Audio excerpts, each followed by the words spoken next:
Hi hello friends, welcome to my YouTube channel Kusuma Pratap. So ಇವತ್ತಿನ ವಿಡಿಯೋದಲ್ಲಿ ನಾವು ಮಸ್ಕ್ ಮಿಲನ್ ಐಸ್ ಕ್ರೀಮನ್ನು ಯಾವ ರೀತಿ ಮಾಡೋದು ಅಂತ ನೋಡೋಣ. ಫಸ್ಟಿಗೆ ಒಂದು ಮಸ್ಕ್ ಮಿಲನ್ನು ತೊಗೊಂಡು ಅದನ್ನು ಅಲ್ಲಿರೋವಂಥ ಪಲ್ಪೆಲ್ಲ ತೆಗೆದು ಒಂದು ಮಿಕ್ಸಿ ಜಾರ್ಗೆ ಹಾಕಿ ಫೈನ್ ಪೇಸ್ಟ್ ಮಾಡಿ ಸೈಡ್ಗೆ ಎತ್ತಿಟ್ಕೋಬೇಕು. ಅದಾದಮೇಲೆ ಸ್ಟವ್ ಮೇಲೆ ಒಂದು ಕಡಾಯಿ ಇಟ್ಟು ಅದಕ್ಕೆ ಒಂದು 1/2 ಲೀಟ್ರ್ ಆಗೋಷ್ಟು ಹಾಲನ್ನ ಹಾಕಿ ಒಂದು 4 to 5 ಟೇಬಲ್ ಸ್ಪೂನ್ಸ್ ಆಫ್ ಶುಗರ್ನ ಹಾಕಿ ಹಾಲನ್ನ ಕಾಯಕ್ಕಿಡಬೇಕು. ಇಲ್ಲಿ ಶುಗರ್ ಆಪ್ಷನಲ್, ಜಾಸ್ತಿ ಬೇಕಂದರೆ ಜಾಸ್ತಿ ಹಾಕೋಬೋದು, ಕಡಿಮೆ ಬೇಕಂದರೆ ಕಡಿಮೆ ಹಾಕೋಬೋದು, based on your taste. So ಅದಾದಮೇಲೆ ಹಾಲು ಕಾಯೋ ಅಷ್ಟರಲ್ಲಿ ನಾನು ಇಲ್ಲಿ ಕಸ್ಟರ್ಡ್ ಪೌಡರ್ನ ತೊಗೋತಾ ಇದ್ದೀನಿ.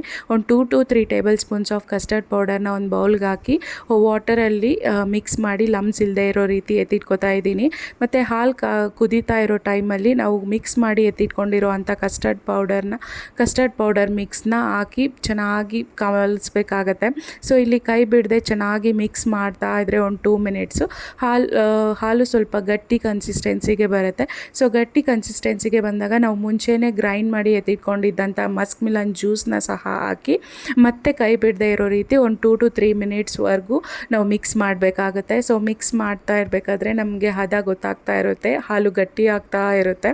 ಸೊ ಒನ್ಸ್ ಗಟ್ಟಿ ದಾಗ ಸ್ಟವ್ ಆಫ್ ಮಾಡಿ ನಾವು ಅದನ್ನು ಹಾರಕ್ಕೆ ಒಂದು ಐಸ್ ಕ್ರೀಮ್ ಮೋಲ್ಡಿಗೆ ಅದನ್ನು ಟ್ರಾನ್ಸ್ಫರ್ ಮಾಡಿ ಒಂದು 4 to 5 ಅವರ್ಸ್ ಅದನ್ನು ರೆಫ್ರಿಜರೇಟ್ ಮಾಡಿದರೆ ನಮಗೆ ಟೇಸ್ಟಿ ಆದಂಥ muskmelon ice cream ready ಆಗುತ್ತೆ. ಟ್ರೈ ಮಾಡಿ ಹೇಗಿತ್ತು ಅಂತ ಕಮೆಂಟ್ ಮಾಡಿ, ಸಬ್ಸ್ಕ್ರೈಬ್ ಮಾಡಿ. Thank you.